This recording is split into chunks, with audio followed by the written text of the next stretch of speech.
We're finally back to this project. We've been back for a while. I just haven't done any filming. The guy that's helping us out now, he's not comfortable being on any YouTube videos or anything like that. Fucking guy's wanted. Not really, but he just didn't want to have any part of it. But we've got the mud sill and girder done all throughout the house. New headers, walls where we needed them. Everything's came out really nice, really straight. I mean, all around, this is all new. Except that header, that's original. It's the only one that survived. I had to make a little bridge, a little truss, it's pretty much an upside down header. Span the AC there. This door got framed out for a big window. This big window is still a big window. It just doesn't come down to the floor anymore. That was goofy.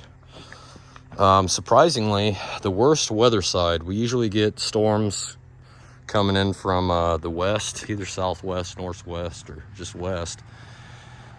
But with the stairs and everything that was over this mud sill and girder survived somehow. The floorboards, everything. I mean, we had a situation here where the support girders that they added between girders was on the back side of this load-bearing wall here that supports our floor joist. So this was sagging pretty bad. Had some rotten wood in here. I had to pull these floorboards out, get some brackets, some hangers, and hang new girders in between the girders to support this. Got rid of the stupid pocket doors in here, and we're framing them out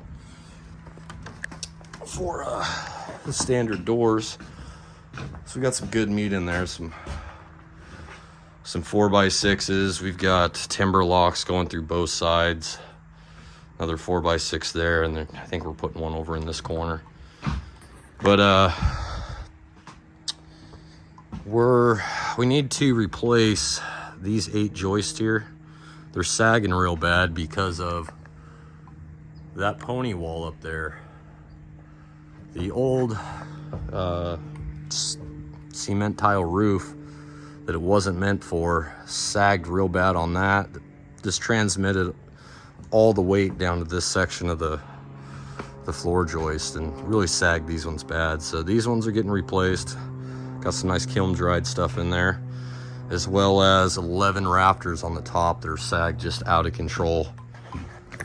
So that's getting done. We did have the roof sagging on this whole side of the house in a few different spots, but we were able to, we took the support post out of this beam and we jacked it up. And we're going to add 2 more in here. Had to jack up this inside of the closet wall to get those kicked up. Surprisingly, kicking these up brought the sag out of the middle that was there, so that worked out. And then, see, this is that pony wall we're talking about. And you just kind of sight down it. You see there, it starts to sag real bad. So this floor, this is all 1/2 inch. It's getting ripped up. We're putting 3/4 or 5/8 down. But got 11 rafters here that we're gonna have to replace. And then on this side, this pony wall, these were sagging just out of control, but we were able to jack up all these rafters and add a 1x4 that was supposed to be skip sheeting, but that's exactly what it needed to take the sag out of the roof. And what we did, just to verify everything, was we ran string lines for the rafters, coming off the barge rafters on each side going across. We got 3 of them going up. And then we've got like 6 of these vertical ones just to make sure our skip sheeting was,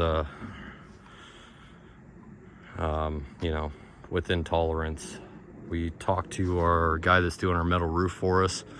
Nothing could be, top to bottom, left to right, corner to corner.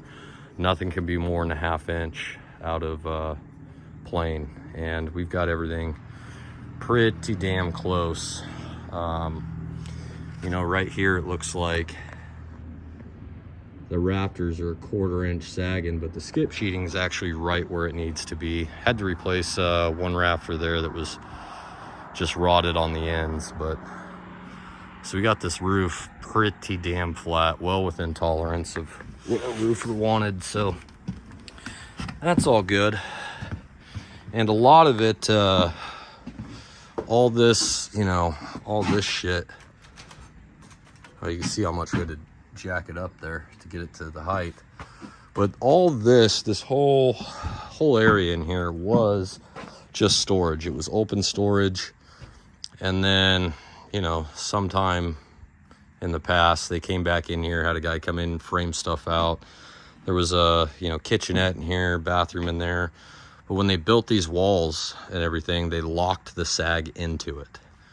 So, you know, just cutting a lot of that free took, you know, half of the sag out, and then jacking it up, replacing it on that that little pony wall there. It brought everything to within tolerance. So gonna have to do the same thing on this side. 11 rafters are getting replaced. We might have to we're gonna tear down this whole this pony wall, rebuild it, and shear the back, just so it helps form kind of, you know, a truss that's not going to sag here and allow to sag on these floor joists in the future, which it shouldn't. Everything the way it is would have been fine had it not been for the 40,000 pounds of fucking tile roof that was on this, that it was never designed for. You know, you'd think with this 18-foot span that those would be, you know, 2x12s, you know, especially with a tile roof and a bunch more blocking, but this is how they did it. Is what it is.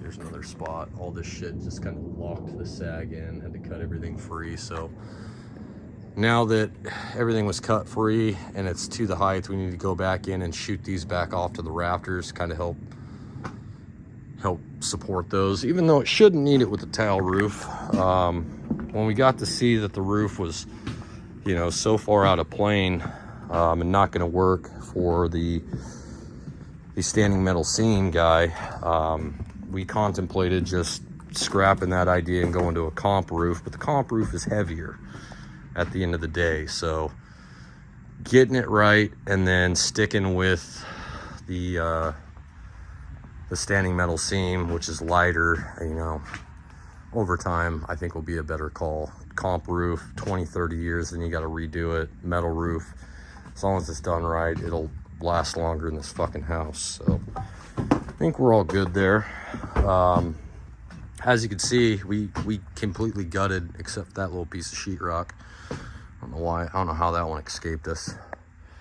But you know, rainy season's back. We've got a big dumpster. She's about full, but we didn't want to put the you know, the insulation, the sheetrock, all that shit in the dumpster, have it get rained on and get extra heavy and then get charged extra. So we took a few days, came through, just blew everything out, had some guys come and fill up a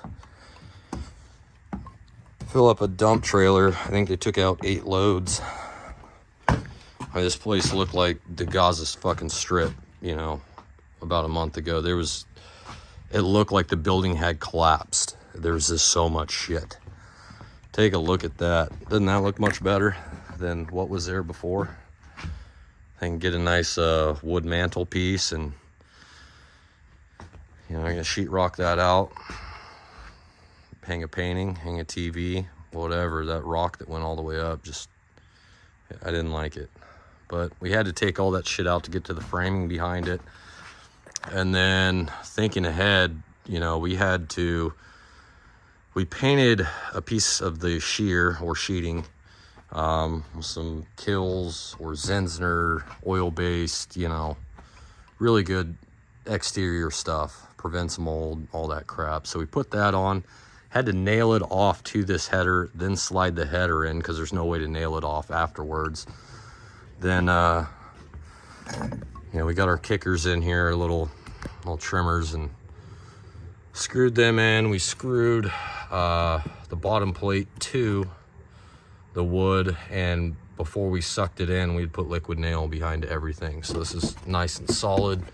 We should, oh, and we had stapled off our little bit of house wrap there, with plenty hanging over, plenty over the top, just so we wouldn't have to worry about doing it later. Now we got to do is slide our piece of siding in. We can reach the top to about there and there. I'm not sure what we're going to do in the middle. You know, we'll get to that. I would have liked to have put the siding on top of that also, but you know, I don't know if that was going to raise red flags with, you know, an inspector or anything like that. And so that's where we're at. We the old faux beams that went up on this roof, we're going to use for our verticals, since they have this same kind of ground in kind of rough look to them, and they're 4x6s. What was up on top here were 4x4s, and you know, they could be bigger. So we're going to go back in with the 4x6s that came off this roof line here, and it should look real nice. And then that, I don't know, that old metal exterior railing crap, that we're scrapping that and do something real nice in there. But this is it. This is where we're at. Whole lot of new floor throughout the house. Bunch of these girder, I think this girder had to be replaced here, that one over there. I think there was 2 over here that had to be done. Just a whole lot of work. You know, this whole wall here, quasi load bearing, it shouldn't be, but it is. That was rolling the floor. There was no support under where it used to land. I mean, maybe it was catching a 1/4 inch of this outside on the girder, so we actually built it out a little bit more and caught the ceiling or floor joist, caught the joist. Same thing here, had to completely rebuild this. There was no support under here. It used to come out to here way short of the girder. So when we pulled the floor up, we installed some buckets on each side to hang a 4x6 on this side on the existing girder. This side, it's laying back on the stem wall on the piece of sill. And then because the joist header, I believe they call it, you know, it's a joist that the joists run into, it came over and it never landed on this 2x4 wall. I mean, it just landed outside the wall over to here, and it sagged bad. If somebody was walking up there and you were down here, you could see it just flexing, just moving. So we kind of furred this out with a 2x6 wall, and we're gonna have to get kind of creative with like a 45 going back in, diving in before the window. But you know, that's just, you know, a little soffit wall, we'll call it. Had to do that. You know, new floors. We got some sheeting on just because we were waiting on wood and didn't have anything else to do, so we grabbed some sheeting, threw it on. But we've just been hauling ass trying to get the mud sill and girder work done. Now we're gonna have to go back in. I think first we're going to take out that pony wall up top, take out some of the flooring, pop the floor joists out that are bowed. We were thinking we could flip them over, put it crown up, and then, you know, but once you build that pony wall again, now we're dealing with a slight uprise hump. So we'll just, you know, we'll go in flat, we'll cut the old stuff, you know, down to blocking and just add a ton of blocking in there, make that a little bit stiffer. So that should work out. We've moved these windows around almost as much as I've moved batteries around at our ranch. I mean, they've been in every room in this house. Just tired of moving shit. But the old drop ceiling that was in here, you know, it was dropped down for the old recessed lighting. You know, I got recessed lighting that'll tuck in these bays just fine. So we got the height up there again. Another reason we had to pull all the sheetrock out throughout the house, you know, some of the stuff inside, it wasn't necessarily, you know, molded or anything that we could tell. But everywhere we go, we're seeing shit like this. You know, rats have just chewed through wires. We found wires that were chewed through and looked like they had started fires in the wall and put themselves out. Just, I don't know how well the camera's picking that up, but that thing is fucking haggard. That and, you know, this big guy here, that's what comes over and feeds our 100 amp sub panel. So we're moving the panel out into the garage bay. And we're upsizing the wire. It's all old aluminum stuff. We're going copper and everything. So this whole house is getting rewired. All this wire is getting yanked out. I guess I'm going to be the one redoing it. You know, we'll have an electrician here. But I'll be helping. But as far as, you know, what's to code, this and that, I don't have the time or the bandwidth to do it. So we're going to have a guy, and I'll be here helping. Once I get the hang of it, I'll probably just take over and do it. But, you know, the whole house has got to be rewired. We're, at this point, almost thinking a lot of it probably needs to be replumbed also. I mean, just fucking rat's nest of stuff. And, you know, the electricians and the plumbers, when they came through after the framers, they butchered everything. It's amazing what an electrician or a plumber will just fucking cut out, load bearing or not. They don't give a shit. They just, you know, hey, this is in the way, take it out. You know, what the fuck? But that's where we're at. When we go back, when we do the wiring, we got the electrician here. If he gets a saw, I'm knocking it out of his hands. We will find another way. We're not going to butcher everything we just spent all our time doing. Same thing with the plumbing. You know, I'll be here for it. We're not doing no goofy shit that they're used to doing. But one other thing we've got is out in the front here in the garage. Back to this big fucking metal beam. This is what's got to be done. 4 foot by 2 feet by another 2 feet. Got to get repoured. All had to be drilled, pinned. Waiting for the inspector to come out and inspect everything there. All of our old anchors, our 1/2-inch anchors. Well, I was told it was like for like replacement, but because it's a 2x6 wall now, it requires 5/8, not 1/2-inch bolts, and 3x3 plates, not the 2x2s. So they all got re-drilled. We still have to epoxy all of them in. They don't require a special inspection, but these ones do. We've already cleaned out the holes pretty good and blew them out, but we got some 3/4 inch holes for anchor, hold down, anchor, hold down, anchor. And same thing out here. Extra footing was required, so this all needs a special inspection for the epoxy on both sides.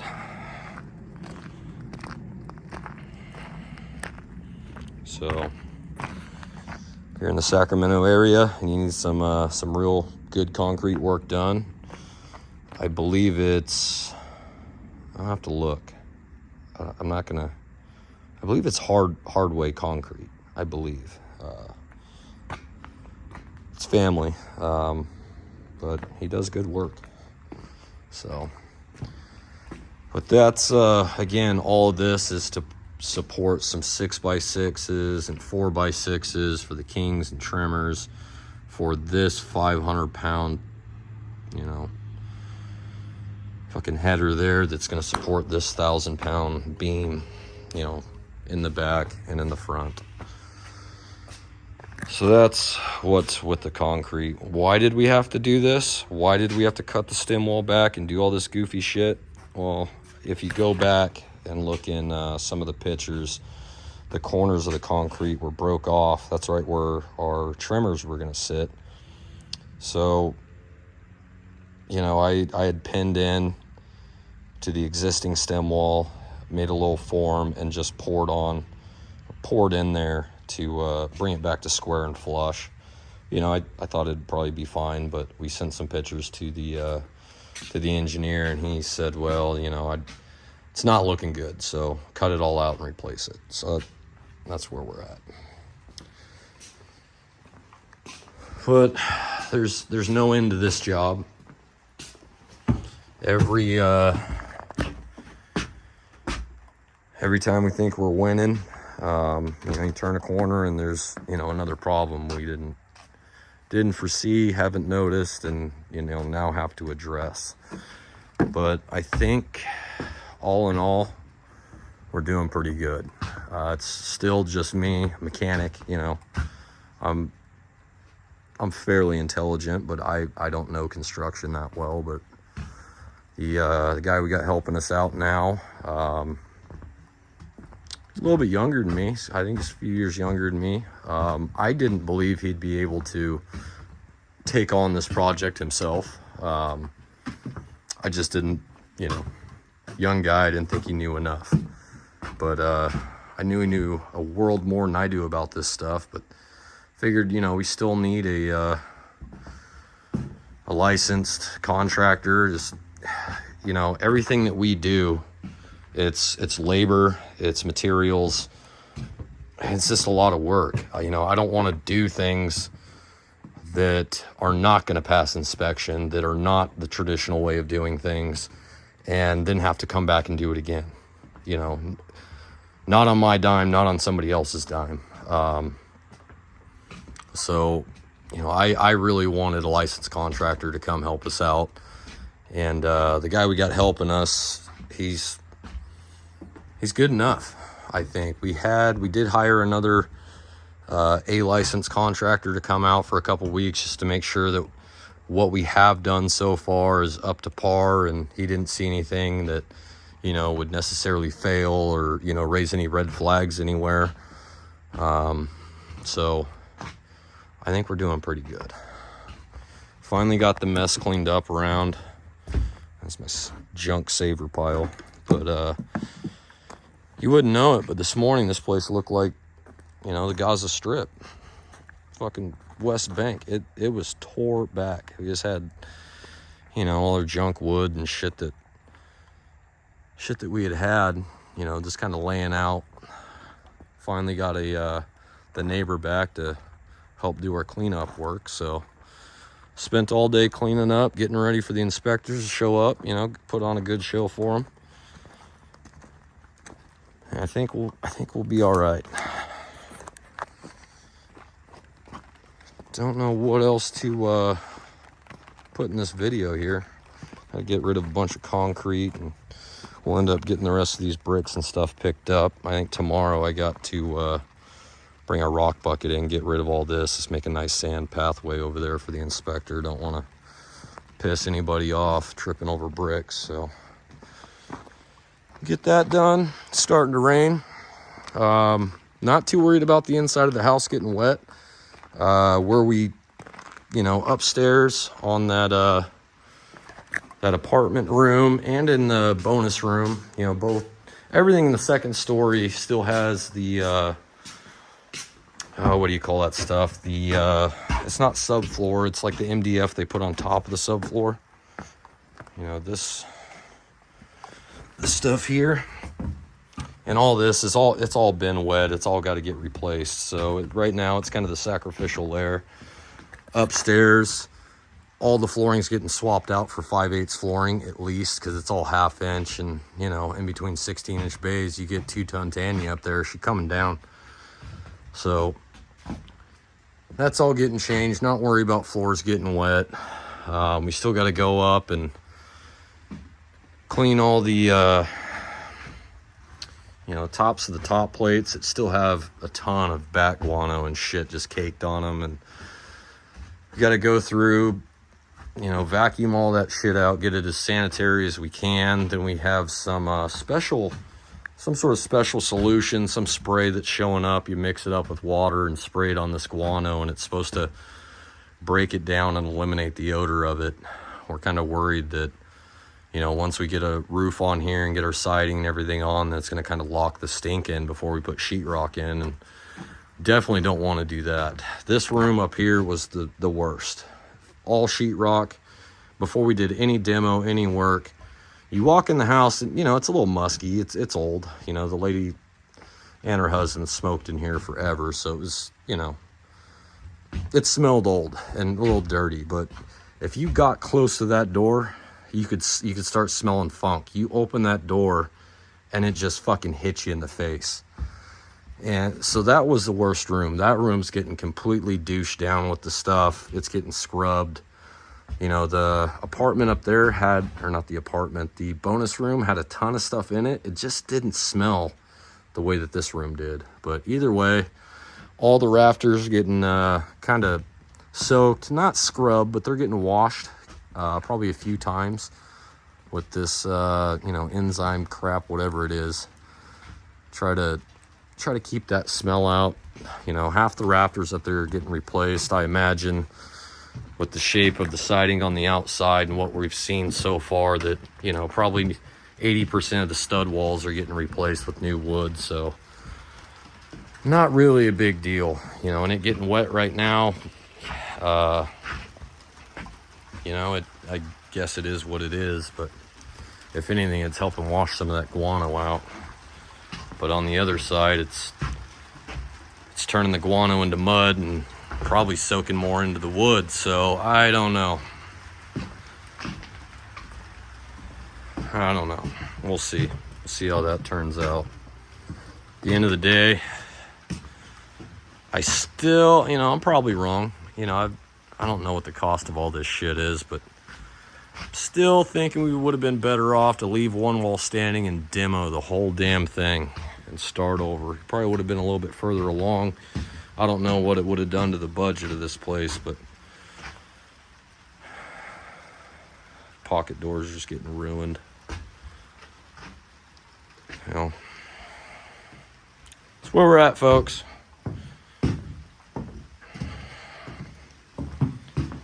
It's I don't want to say it's going good. It's going. It's still going forward, so that's a good thing, I guess.